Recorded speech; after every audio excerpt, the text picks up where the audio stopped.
What are Hindu views on conception and childbirth? Marriage brings a man and woman together and they start a new life where one complements the other.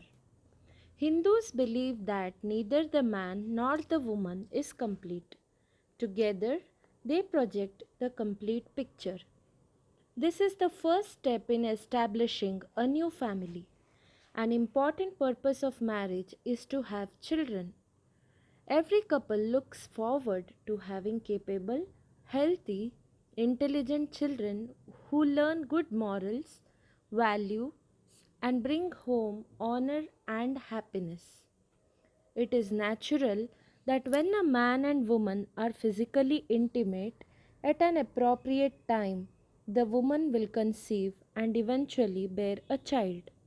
But not all children possess the qualities parents desire. There is a belief that if the man and woman desire a capable child, it must be well planned. Planning does not only imply the time when the couple are ready to have the child, but also the physical and emotional harmony between the couple. Both must look forward to starting a happy family. This emotional harmony passes on to the child. It is for this reason that Hindu call a son Atmaj and a daughter Atmaja, both words being derived from the word Atma, the soul or self. Both the son and daughter pertain to the self. In Smriti Sangraha, there is a reference to conception as follows.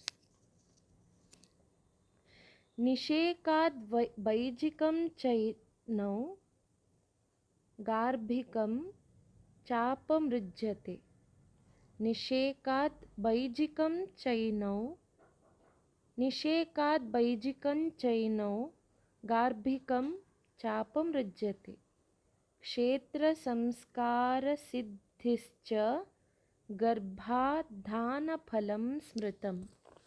A well-planned union in the couple ensures a suitable conception that results in a capable child. The negative qualities in the semen and the ovum become ineffective. A good conception is a fruit of understanding and mutual planning. Let's see it again.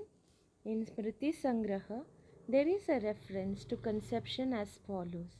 निषेकाद् वैजिकं चैनौ गार्भिकं चापमृज्यते क्षेत्रसंस्कारसिद्धिश्च गर्भाधानफलं स्मृतम्. I'll read it again. A well-planned union in the couple ensures a suitable conception that results in a capable child. The negative qualities in the semen and the ovum become ineffective. A good conception is a fruit of understanding and mutual planning. Medical research has confirmed that the mental state of the man and woman at the time of physical intimacy affects the characteristics conveyed through the semen and the ovum. A child is a good reflection of the emotional bonding of the mother and father. In Shushruta Samhita, Sharir 2:46-50, it is said, आहाराचारचेष्टाभिः यादृशोभिः समन्वितौ स्त्रीपुंसो समुपेयातां तयोः पुत्रेऽपि तादृशः. Depending upon the diet, temperament, and behavior of the man and woman at the time of physical intimacy, the son born of such a union will also have a similar temperament. Depending upon the diet, temperament, and behavior of the man and woman at the time of physical intimacy, the son born of such a union will also have a similar temperament. Lord Dhanvantari has said that depending upon the kind of man a woman desires when she has physical intimacy, midway between the menstrual cycle, she will be blessed with the son. When a woman desires that her son should be capable like her husband or should be brave and courageous like Abhimanyu, she should think of them. If she desires that he should be devoted like Dhruva or possess the knowledge of a soul like Janak or may be charitable like Karan, she should look at pictures of these great men. With pure thoughts, she should think of them and have sexual intimacy at the appropriate time. It is believed that the best time to conceive is between midnight 12 to 3 am. A child that is conceived in this time would be religious and devoted to Vishnu. Contrary to what many believe in the Hindu way of life, sexual intimacy between couples is considered a sacred responsibility. It is believed that a couple should think of their favorite gods or goddesses and seek their blessings. Thereby, one is blessed with good children. In the Brihadaranyaka, it is suggested that before physical intimacy, with the aim of conception, Brahmins, Kshatriyas, and Vaishyas must chant this mantra: Garbham Dehi Sinivali Garbha Dehi Prayushtuke Garbhanto Ashwini Deva Vadattam Pushkara Strajau. O goddess Sinivali, a broad bottomed goddess Pratyustuka, please bless this woman to conceive. Let the conception be confirmed by the two Ashwani Kumaras adorned with garlands of lotus flower. To be blessed with good children, certain restrictions have also been imposed for physical relationships between couples.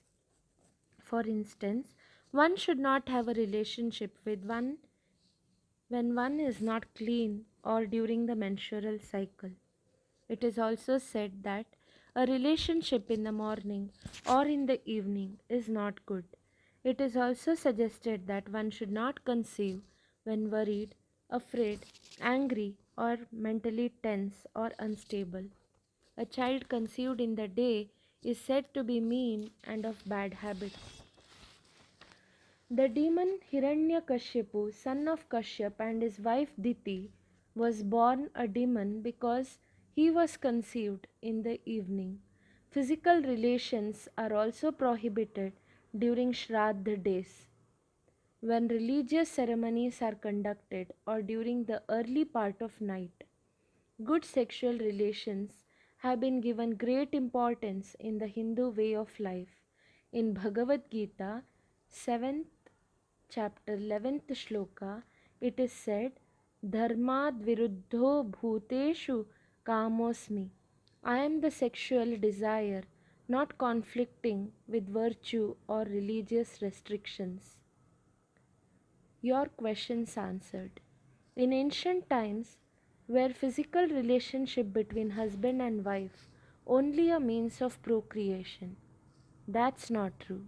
However, great responsibility was placed upon both partners to have a positive attitude towards physical relations.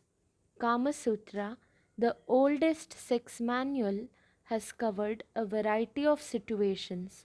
One can appreciate the Hindu attitude about this vital aspect from a study of this book. Thank you.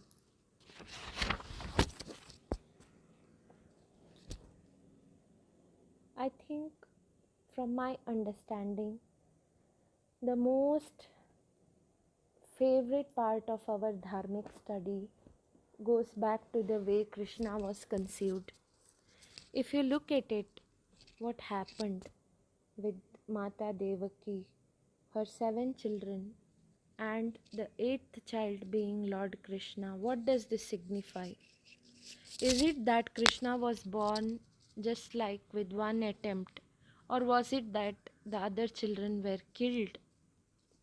So the story goes as it is, but what is my view into this entire incident?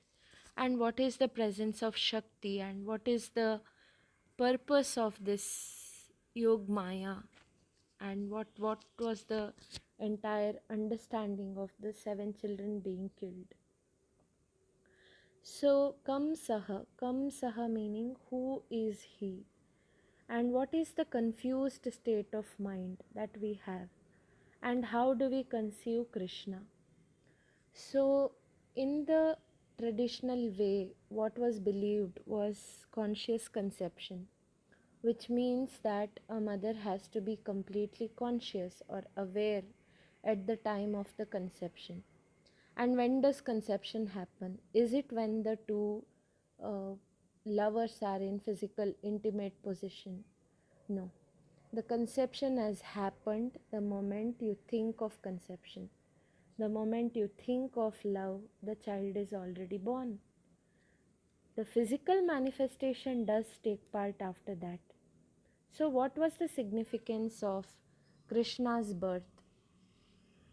So, in the state of the entire position that Mata Devaki was in, she was jailed, meaning she was in her own, her mind was in her own confused state. She was caged. She was split between her brother, her husband, between the Moha, Maya, and everything. And then what happened? What was the result? What were the seven children born? And why was it important for her to beat that confusion and kill the result of that confusion to finally arrive at the purest consciousness, that is Krishna? So they say that earlier days the child was born through yajna. Now this yajna of our mind is where we do the churning. So every step, the entire incident, what it teaches us is that every step that we lose, we think that we lose, is actually taking us closer to our conception. So there are many mothers who think that they don't have a child and this is the end of the world. Is that what it is? Not having a child is again a step closer to your conception. You may not see the happening in this life, but probably you have already crossed many lifetimes of karmas and you have reached here and you are just one step away. Meaning, to complete your cycle of birth and death, it was necessary for you to arrive at this position. And from now on, your ticking starts. So, you probably have already completed the cycles of life and birth, death, and everything, and you have reached here. And that is the significance of Yog Maya. We should never underestimate the power of Maya, the illusion, the greatest illusion, where she appeared to be the sister of Lord Krishna. So, we should always go in surrenderance to Yog Maya, or the divine illusion, which means the conception of Krishna is something that we have to start taking as our first step of illusion. That is, we have to imagine what is it to conceive Krishna, and the process that leads to that. We may fail many times, but ultimately you should know that once you churn, you should not stop until you have churned out the butter. They say that, no? Dugdha Gopala Nandanaha Partho Vatsa Sudhir Bhokta Dugdam Geetamritam Mahat. What happened is Krishna and Arjuna together churned the ocean of knowledge. Until when they churned? Till Geetamrita, Amrita Dhare. is churned out of that nectar of knowledge. So, my understanding is that every step, every success is a closer step to another success, and every failure is a step closer to your success. So, is this toxic positivity? No. You can see this, you can take this as an example. You set one goal, say, for example, you want to wake up at a certain time every day. Now, the next morning itself, you find yourself procrastinating. Now, procrastinating can be termed as a negative card, but aren't you seeing that your mind is already aware that you are procrastinating? So, which means the moment you have set a goal, the goal has already happened. So, if you happen to wake up early the next morning, that means you have already achieved the goal. And if you didn't, you are eventually getting to the goal. So, which means that there are only two cases, either it is happening or you are eventually step by step progressing towards that goal. So, isn't failure a placebo? So, failure is an illusion that our mind creates just before you attain your desired success. And that is the presence of Yogmaya, where she disappears from the physical form and appears in the godly form and informs the arrival of Krishna. So, this is where our mind plays the role, that it gives us a false illusion of failure, and it appears to be so big, like impossible to achieve just before you are achieving, and it tries to make you detached from the outcome so that you are more closer to the goal. So, who am I? Kam saha. Who is he? Saha kaha is kam saha. Who is he? What is he? So, I have a lot of respect for this entire play of the Leela. So, this entire play is a divine game where these 7 children born out of confusion had to be given mukti for a bigger cause. And Narayan plays this Leela through Kamsa, who is confused. And Narada even informs him. He comes and he says that although Kamsa was determined to kill only the 8th child, that is Krishna, he even comes and tells Kamsa that Narayana may be any one of the 8 children or maybe the 9th child also. Why spare any child of Devaki? And this entire birth incident has a lot for us to take from. So, my stories may even look confused to you. My thought may look confused to you. But think of it as I planted some unknown seeds in your mind. Which one in this should you water? And which one will sprout by itself is the will of God. Sometimes the least watered gives the most beautiful flowers. What you term as weed and you leave it away is what God waters. And what you water more sometimes hardly even grows. And if it doesn't grow, it doesn't mean that it is the end of its cycle. It was probably not even meant to grow. So, this is one of my favorite walkthrough. I always have this question in my mind pondering, what is Krishna's birth indicating? I could never go past this particular situation, although I watch so many serials and everything, there's this one question: what does Krishna's birth indicate to us? What is Narayan's way of coming into this world?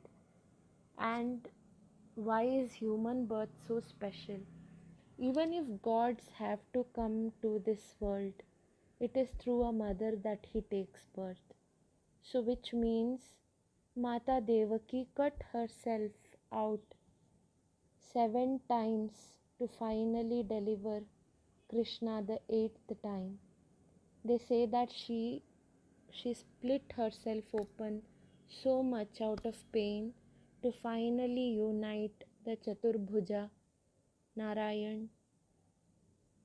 His It was not easy to give birth to the magnificence of Narayan.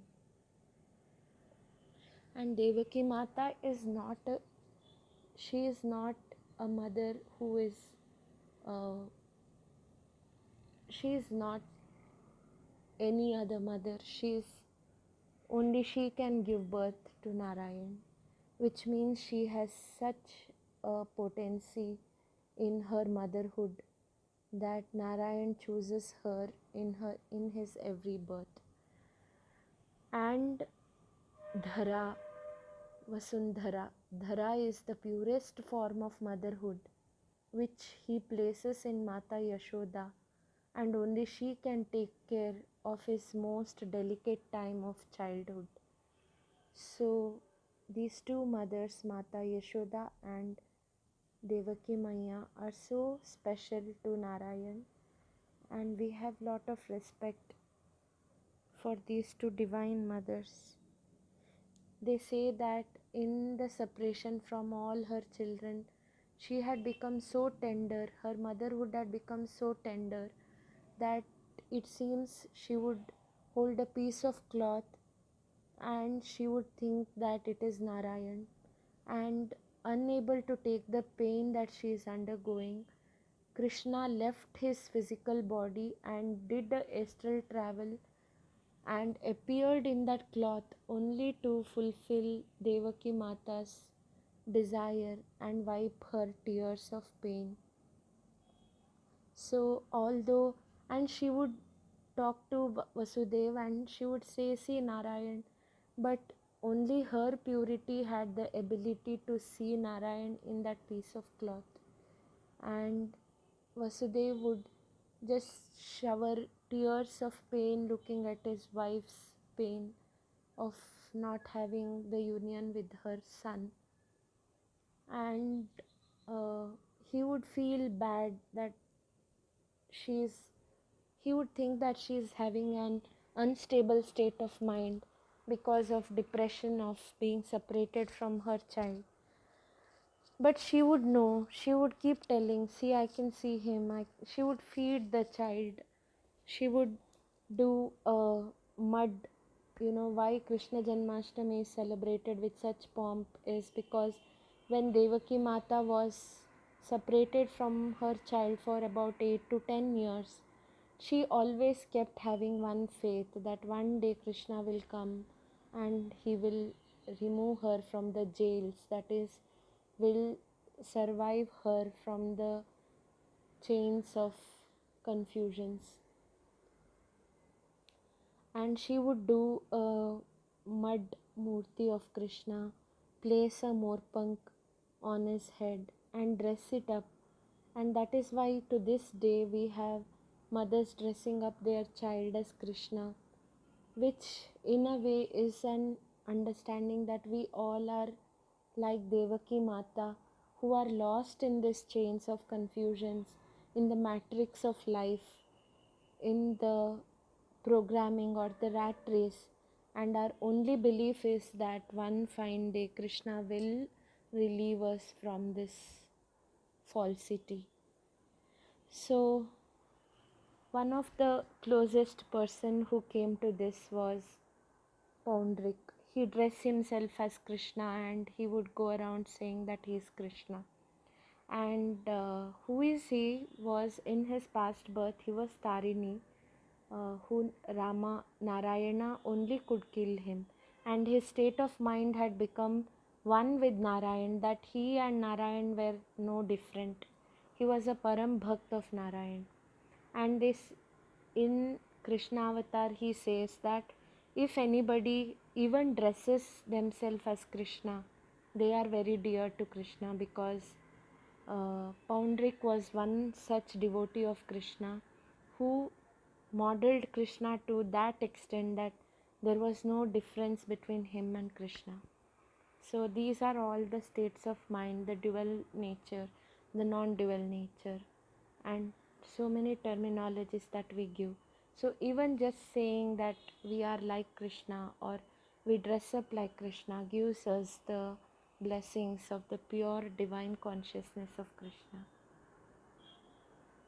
So conception has a lot to do with Narayan, because understanding Narayan's way of coming into this world itself is a topic of discussion. And it is believed that for about 3 months the couple has to observe celibacy. Why is this done is because that time the semen potency is very high, and the girl, her mind is more protective because she is thinking about her husband all the time. In the missing or in the separation, she thinks about her husband and she looks forward for the divine union.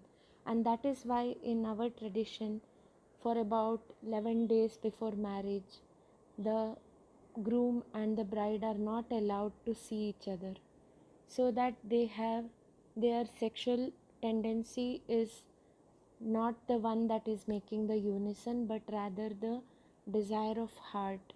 They crave to for look for moments with each other, and the muhurt of the marriage, that night is the right time for conception. So this is how our elders actually made this entire tradition of marriage. And that night when they come in a divine union, the child of conscious conception is born.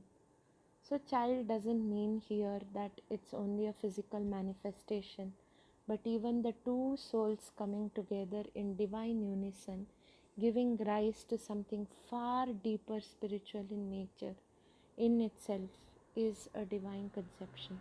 And this yajna, anybody observes, itself is a lifetime of karma clearance.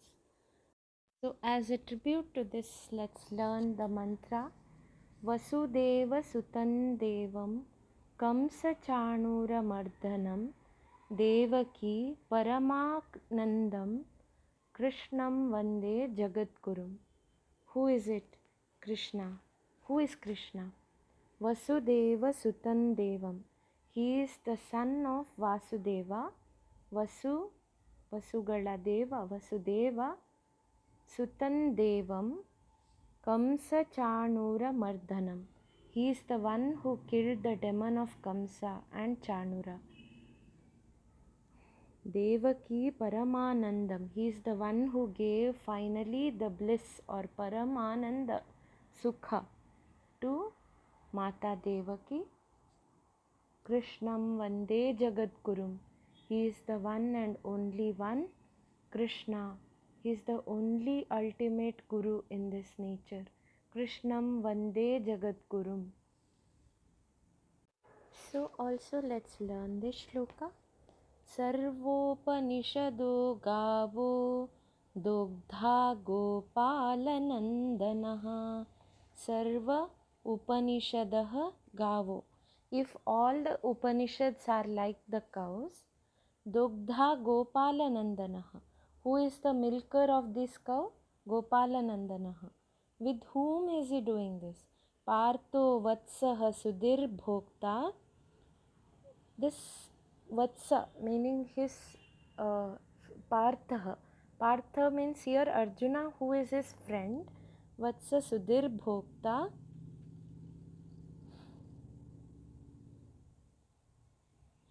Dugdhang Geetamritam Mahat. What did they do? They together churned the Gita Amrita Dhare, which is Mahat, which is filled with knowledge. Mahatatvat Bharatatvat iti Mahabharatam. It is filled with the tattvas. It is potent. What is churned out of this unison is so potent. So this unison being when Krishna is your charioteer and your mind is as sthir as Arjuna, when you have given up all the qualities of ego, what is churned out of you is the conception of the Gita has happened within you, or you have churned out the best of you have touched the highest potency of yourself. That is what this is one of my favorite stotras in the Gita Dhyana Shloka. It is Sarvopanishado Gavo Dogdha Gopalanandanaha Partho Vatsa Sudhir Bhokta Dugdhang Gitamritam Mahat. So this, if all the Upanishad Sara Tattva, summary of all the Upanishads, Vedas, everything is in the Gita.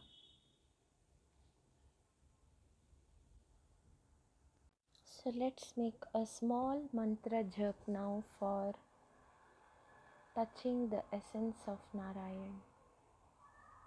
Please close your eyes.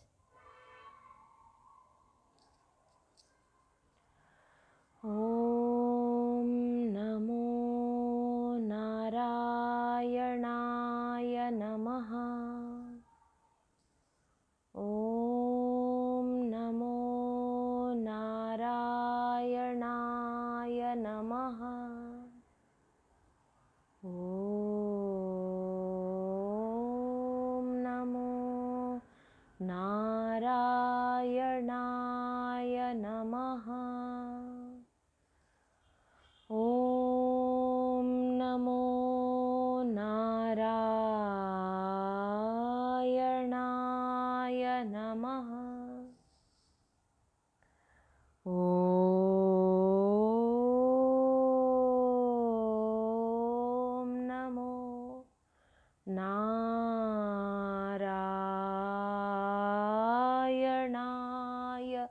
Namaha.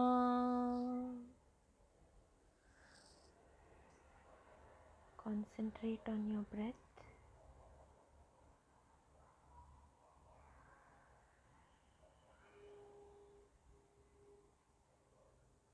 Plant the seed of Narayan within you.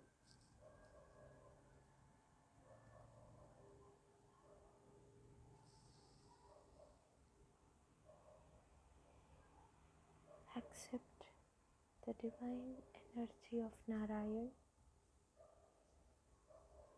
Observe his magnificence. Everything is Narayan. You are Narayan. Narayan is in you. Narayan is the supreme consciousness in you. He is your ultimate truth and you are the truth. Accept yourself unconditionally. All your emotions, that is the different facets of Narayan that you see in the different photos. Angry, sad, happiness, joyfulness, vulnerability, mental challenges, physical challenges, broken head, broken legs, everything, all the qualities of mind is in Narayan, and the same Narayan, the good, bad, everything that we have labeled, that Narayan is within us. So now let's take a moment and accept that we don't need to give any kind of labeling to anything, and anything unlabeled does not mean it is not Narayan.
So, with this, I offer my small understanding of the nature of conception at the divine feet of Narayan.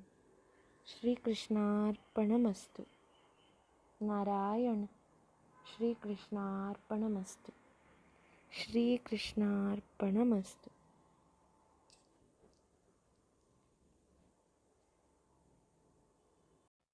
The divine consciousness has no limits,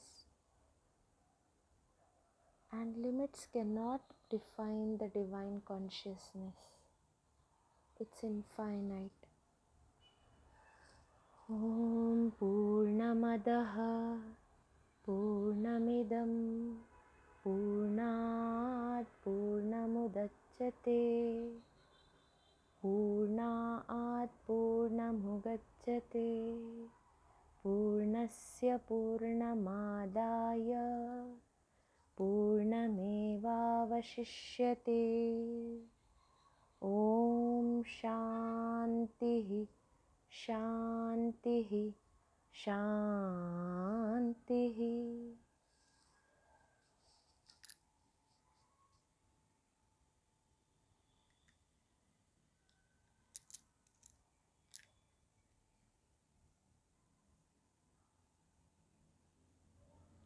Everything is complete, everything is infinite and is complete in this infinite world. Even the infinite as an organizing way to it. Disorder is the pace of the nature. That's what this sutra means. Simply being with yourself can give you so much insight into the nature of our mind, the soul, the body, and the aura. May you have a nice day filled with the unlimited devotion of Narayan.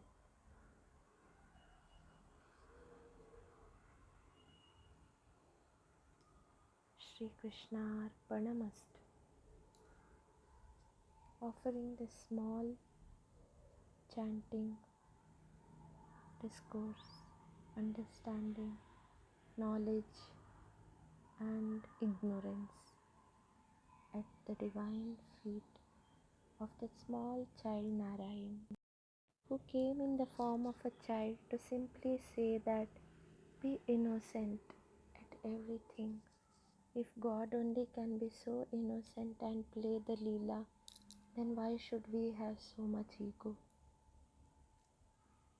So Shri Krishna Arpanamastu. Narayana Narayanaya Arpanam. Shri Krishna Arpanam. Thank you.